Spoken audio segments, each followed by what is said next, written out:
Well, I could argue though that I can make a big argument for. Welcome to Brew Sky's Barstool Perspective. 9/19/2025 is when we're recording this. If you're here on the VOD, thank you for joining us. We have another guest speaker this week, and by another I mean the same guest speaker as last week. Emily, guest host, co-host. Oh, Emily, there we go. Guest co-host, Emily Mers. Welcome. Thank you. Thanks for having me back. I thought I would not be welcome back. I only have 4 beers in me. Right now? Yeah, because we had the tall Yingling. You had 4 beers at lunch? No, but the 2 big ones. All right, let's just say 3 beers. No 151. I've not had that many beers. You had. I come into this show sober, Emily Mers. I think I'm not going to do the 151 this time because Context. We'll chat about that later. There's no context here. You pulled a Scotty Oh real my hard. God! Well, I was with Brett last week doing this, had a blast, remembered it all, but the 151 shot that I took in the beginning of the podcast hit a little bit after. Damn it, Emily. The people watching and joining us on the show aren't with us after the camera's turned off. That's why I'm explaining what's happening. So after the show's over, we stay here at the bar and we continue to have several more drinks. Yes. We lament the week and we talk about what we're going to do ahead and we just hang out. Yes. Here at the bar, we have some spirits that are off camera that generally don't get consumed unless Emily's here. And then the 151 that's been sitting around for basically a year untouched got half drank, and she drank it neat. She was drinking 151 neat. I don't see the issue. I don't see the issue. Yeah. Anyway, so that's what context, happened. yeah. Yes. So Yes. I'll behave myself this time, perhaps. All right, I think we've killed enough time. Julia, welcome to the show. Thank you, first as always. Maybe we'll see your favorite person. Gnarly gnome. Oh, I was wondering who you're going to say. Yeah. Anyway, let's get into it. I want to talk quickly about hemp and the incoming hemp ban. So there is a proposed update to the Farm Bill legislation, and they're looking at making it so there's no carve out at all for intoxicating THC in hemp, which would be very bad for most hemp beverages, but also craft breweries, because a lot of them are getting into hemp beverages in order to stay afloat. The bigger thing, though, when we're looking at the wider swath of politics in America, where we have both parties that are battling it out for different reasons, is that farmers are getting screwed right now in this country. 50% of soybean crop in America has traditionally been bought by China. 0% of that soybean crop is currently on purchase order to China. Huge problem. 50% of all the soybeans grown in this country have nowhere to go. So when we have an opportunity for an easy win with our farmers, being that it's hemp, and hemp is different than cannabis because you have to grow way more of it in order to get the amount of THC you need to make hemp beverages. There's huge amounts of there's huge amount of farmers that are finding success. A state like Kentucky, traditionally in the tobacco belt, which used to be their cash crop, is actually having a ton of success with hemp. And that would all go away. So another blow to our farmers. So I sent a link in chat. If you could support Congress, that would be great. That's going to help out those craft breweries that are getting into it, because if you think there's a craft brewery near you that isn't into hemp, I'm here to tell you they will be in hemp by this time next year. Yes. Guaranteed. Do it for the farmers. This is all I'm trying to say. So I feel pretty good about it, but let's do it for the farmers. Do it for the farmers. I think we've killed enough time. Let's get into the news. Oh, that was close. You did it. You good. Patrick McGovern, alcohol archaeologist, professor at the University of Pennsylvania Museum of Archaeology and Anthropology, aka Penn Museum, has died. This is the man who is responsible for creating all of those crazy Dogfish Head beers like Chateau Jiao and so cool. What was the other ones? Do you remember any of the other ones? I don't, but I don't remember either. that like series. Yeah, that it was neat. Dope as shit. Yeah. Yeah, so he's the one who's responsible. He got this old pottery and stuff, and he would swab the insides and put it through a mass spec, and he would determine like, oh, it's this fruit and this thing and this ingredients, and they made beers that kind of were like what they used to make. Yeah. But he's dead now. He's dead. He was a great champion of the alcohol industry. He firmly believed Homo sapiens and our ability to have culture is largely derived from alcohol. And he believed that so much, in fact, that he didn't believe Homo sapiens was an accurate term for us humans. He thought it should be Homo Imbibens. Which is pretty great. I'm imbibing with that.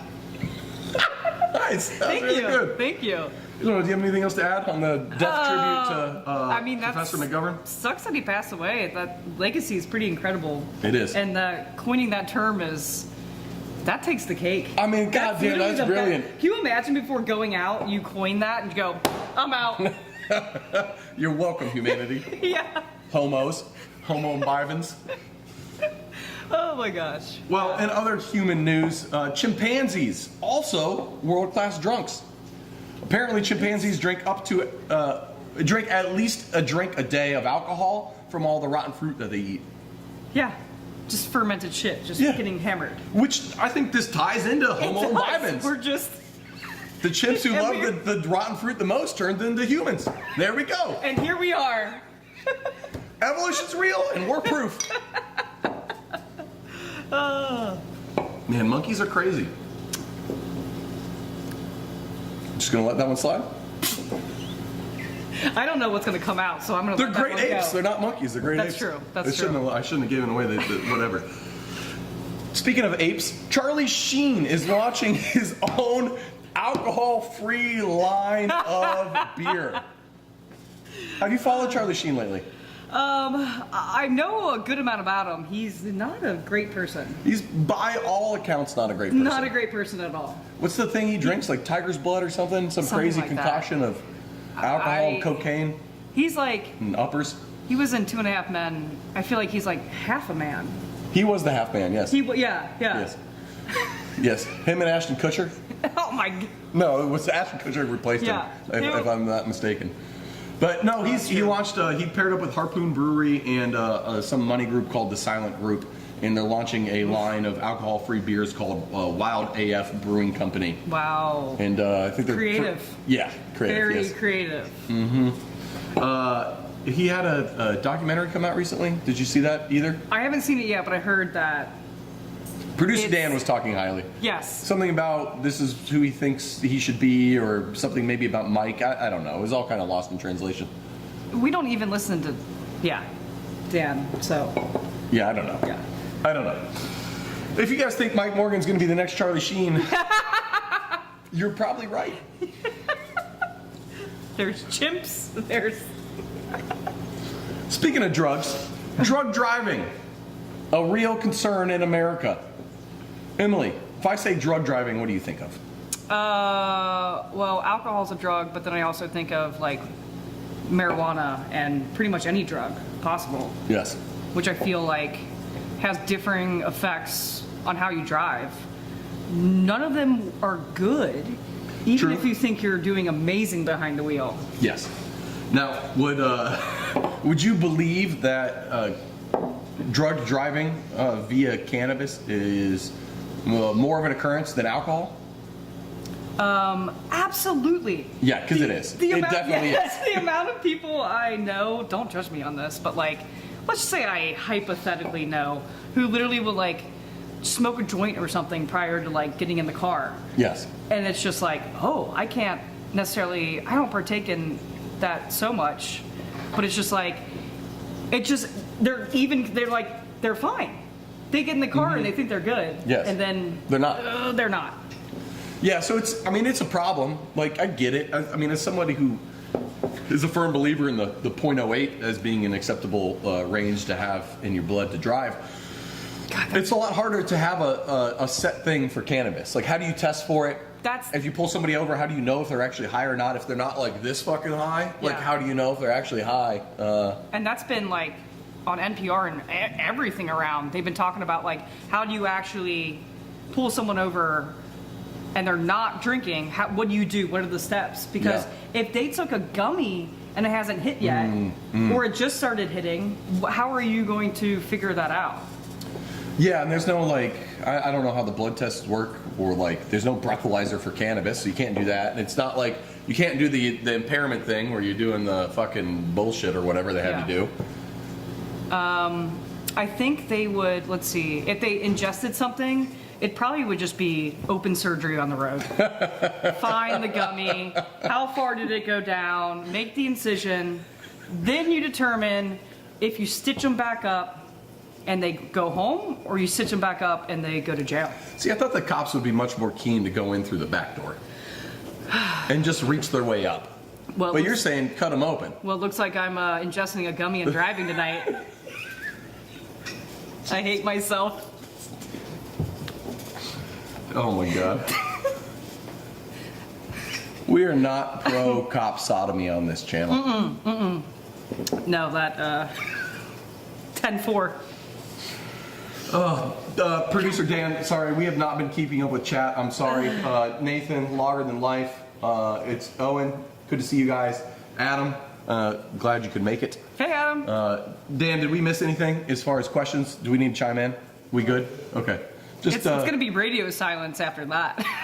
There is a poll about whether or not Mike Morgan is the next Charlie Sheen. Yeah, I assume it's overwhelmingly yes, and the only reason someone would vote no is because he's not as famous. That's the only reason you'd vote no. We know Mike's not going to watch this episode, so don't worry. Let the slander fly in chat. You don't need to worry. I won't snitch. God, that bald creep. Emily, speaking of creepy things, the hotel bar. Ooh. Apparently it's coming back? It is. Keep going, because I have a lot to say about this. Okay, let me lay a little bit of groundwork. First of all, we all know where hotel bars kind of have been in our lives. Through the 90s and into when we first were coming of drinking age, and by we, I mean us in nearing 40-year-old millennials. Yeah. The hotel bar was never like the cool place to go. No, you would always go out. You'd always go out. You wouldn't go to the hotel bar. And I feel like there was an era prior to us. This is why we need old-ass Mike Morgan here with his old-ass takes to tell us about what it was like before we were born. He's like, when I was 40, you guys weren't even born yet. I don't know what that accent was. Holy shit. When I was born bald. Man, I was... When I was born bald and I'll die bald. God damn it, I hope he's not watching this week. I don't know. Things are happening. This is me without the 151. Oh my God. Maybe I should have the 151 to call. Like, the hotel bar was never cool. And something that when, you know, we've got we became professionals and we started traveling for work more. Yes. The hotel bar always felt like just an expensive ass thing that wasn't ever that really good of food. No, the food's there. Well, okay. Yes. In theory, like, everything's kind of become corporatized, cost cutting, and like downplaying. But there's this new trend that's really starting to gain steam. The hotel bar is making a comeback. And now I'm going to lay the scene with a couple quotes, and then I want you to take over. I love it. So there's Taffazoli, the owner of CH restaurant group out west, kind of related to like Def & Co. So high-end restaurants and cocktail bars are getting into hotels now. Def & Co. also is getting into hotels. And for them, it's just how do we take this high-end pinnacle hospitality experience that is at our cocktail bars, but apply it to the pinnacle of hospitality, which is the hotel. Yes. And this is his quote about that. Hotels are the pinnacle of hospitality. They are built-in environments that incorporate all of life's core rituals. Woo. Eating, drinking, sleeping, and fucking. The hotel bar, when done right, is life's most glorious and comforting third place. For travelers who appreciate fine things, the hotel bar goes further, wrapping itself up into the concept and experiencing a full stay, while also incorporating the locals. Now that's the key to me, is how do you incorporate also the locals? But anyway, that's the groundwork. Emily, hotel bars, I know you got thoughts. So I'm the regional sales rep, so I have 6 states, I travel a lot. And I adore hotel bars. Even shout out to Jury Inn, as I did last time. Jury Inn, the newest one, I forget what state it's in, but they're actually now doing a whole big bar and dining experience. Yes, I forget. I'll get back to you on what state it is. But like, so they're on the trend. But I love hotel bars because I love meeting new people. So if there is a hotel bar at my place, but mainly I go to Durian. Let's say one time, don't tell my boss, I really fucked up and got a way too expensive hotel downtown in Lexington. He didn't see the bill. But I went down to the hotel bar and I sat next to a guy to the right of me. He was collecting Pokemon. And I was like, I'm gonna buy you a beer, let's be friends. And like, we traded some shit via Pokemon. He leaves, I made a friend. I turn around to this guy, we start chatting. He ends up being this big shot New York lawyer. He's literally looking at this like deposition and he's drinking bourbon. And so am I with the beer. And he goes, well, I like you, Emily. Whatever top shelf you want, you get it. I go, no. And he's like, no, seriously, I like you. And he gave me the nicest, it wasn't Heaven Hill. I don't remember what it was, but it was the nicest bourbon I've ever had. And he just cashed out and said, have a good life. That is why hotel bars are so, you have no idea who you're gonna meet. The food's great. Everything's fantastic. I can't. So the thing that's always killed me is just the price. If the price point was better, on average in hotel bars, I'd be there all the time. Well, that's why you gotta make friends with filthy rich men. This is true. And I can coach you through this, and then you get free bourbon. Now, the Durian, to me, is like the pinnacle of business travel hotel. Because you get the free 3 drinks every night. Drinks. With hot dogs. Unlimited. All you can eat. It's really a whole dinner buffet, but hot dogs are the most important part. That's, yes. So, like, that's the perfect for travel. But if I'm a local, I'm not going to just go into the Drury Inn and You like would sit never at the then bar. pay. Yeah. You're not going to pay for the drinks. No, but what these guys are saying is like the next step is to really Bringing make in a the successful neighborhood. hotel bar is you got to make it approachable for the neighborhood. And how do you do that besides making things, like, to me, affordable? Is there another way? I would say affordable, and even in that Lexington area, like that bar I was at, there were actually a lot of locals that just came in from the area because they were watching. I think it was a basketball game. So they came in, already knew the bartenders, didn't have a room there, and kept coming back. But I agree with that completely. That, like, can I afford a hotel bar all the time? Absolutely not, No. unless I find a friend who's very kind. Sure. But yeah, if the beer decreases, if they have like a beer and shot special, if they could bring in anything local via like the sports or trivia or something, where you can mingle the hotel. Sorry.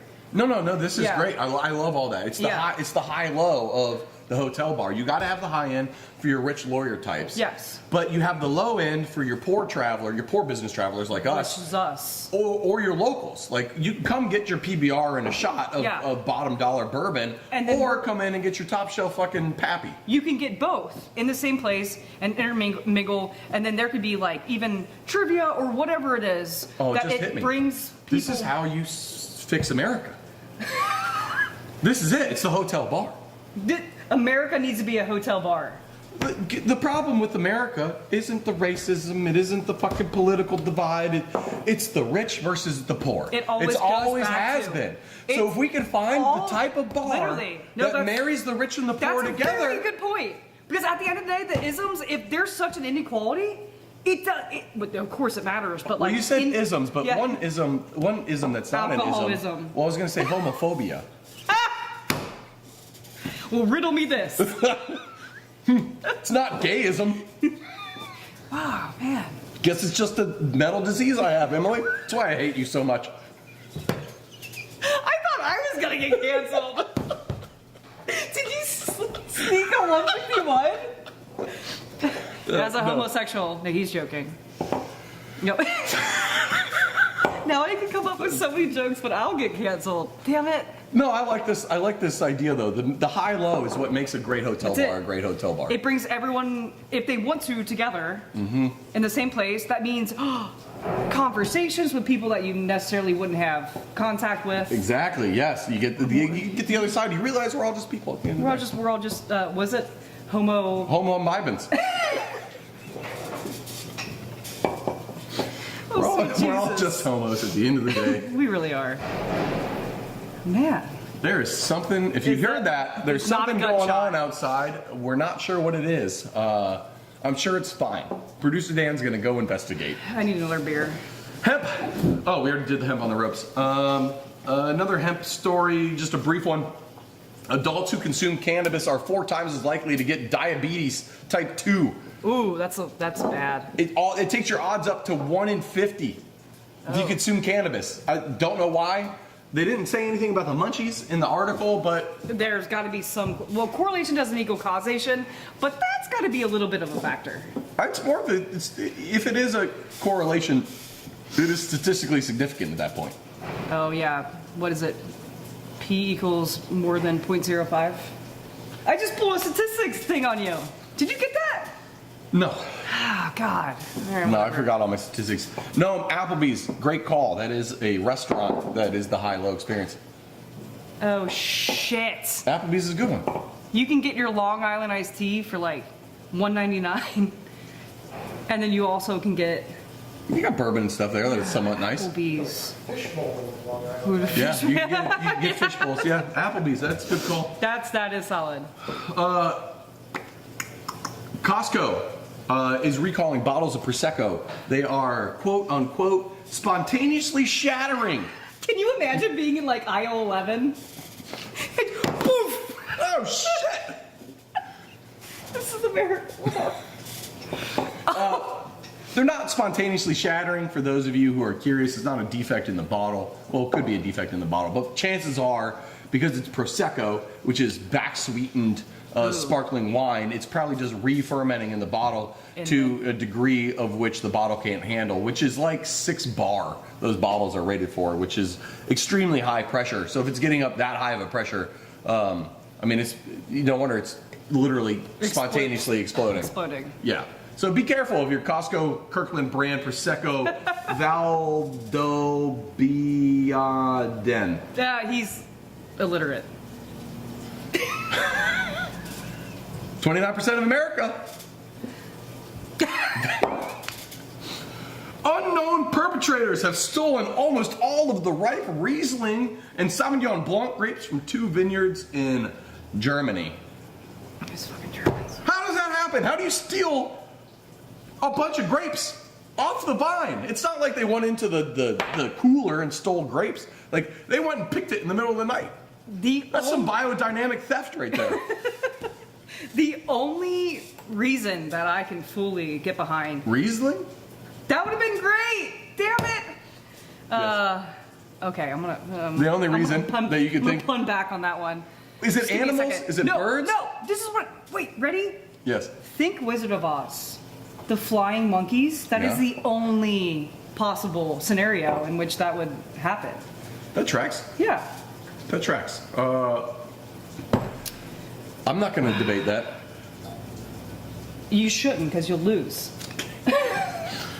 All right, Emily.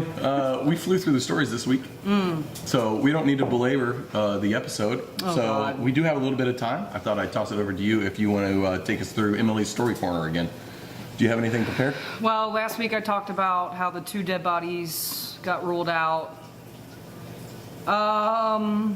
Remember Jurian? Yes, Jurian, yes, the 2 dead yes, bodies, I but I do still wanted remember, hot dogs. One time, about 2 months ago, if anyone has braces, they'll get it. I had braces twice. And you get like a bracket when you're finished. It's supposed to keep your teeth straight. But as someone who's gay, it's a struggle.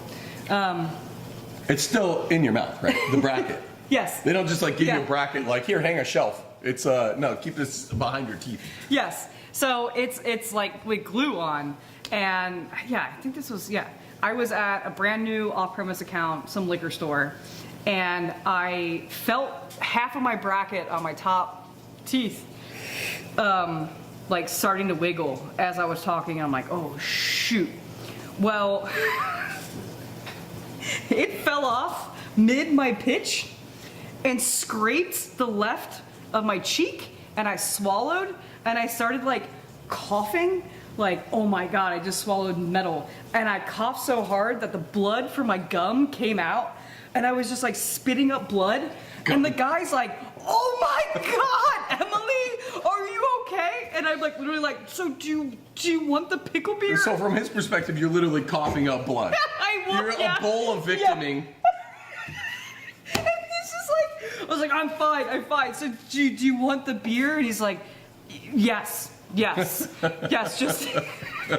Get away from me. Go to the please, hospital. yeah. I don't want blood all over my liquor store. Oh, that was a weird one. Let's see, what else? There's so many. Oh, I'm getting a knife. Remember, I was just in Lexington and it was a creepy man following me. So I'm I thought you were getting a gun. Well, knives you can take everywhere, basically, no matter guns. what. Guns, you got to be a little more tricky, and then when you start drinking and No, I think you I'm get just gonna pulled get a over and knife. stuff. The knife, you don't have to declare a knife to cops, right? I think that's the rules. Cops show up, you can just keep the knife in your pocket. Oh, absolutely. Yeah. Yeah. So I'm just gonna get a big knife. That was a little creepy. We're not lawyers. I'm trying to think. God, I have a list of weird ass stories. Oh, one time I got a flat tire and waited forever for AAA, and this lovely guy at like 10:30 at night came and he helped me switch over my tire. Basically like a dad to me. So I was able to go to AAA the next day. Or I'm sorry, tire discounters. And they were like, why do you have so much beer and THC drinks in your back seat? And I was just like, oh, I'm just like a sales rep. And then I hit it off with them, not knowing that the one guy was the manager. And so I gave all of them Costalo, our THC drink. He's like, I'm the manager, you get $70 off. It's only going to be $30. Sweet. And we exchanged numbers, and the next time he's in Northside, we're going to hang out. Love it. Oh, it's so good. Traveling is so fun. Oh, people Emily, are great. King of Sales. If you're in Cincinnati this weekend, we have, Noam could give us the stats. Are we the second biggest in the world, third, first in the country? I don't know how this works, but there's a big Oktoberfest in Cincinnati this weekend. Oh, shit, yeah. Yeah, so I don't know, check it out. Come up. I think it goes through Sunday. I'll probably go with the kids on Saturday. So if you want to come and try to find us, I'll say hello and we'll drink some beers together. Otherwise, Hell yeah. Emily, It's been cheers. fun. Have a good weekend. See y'all later.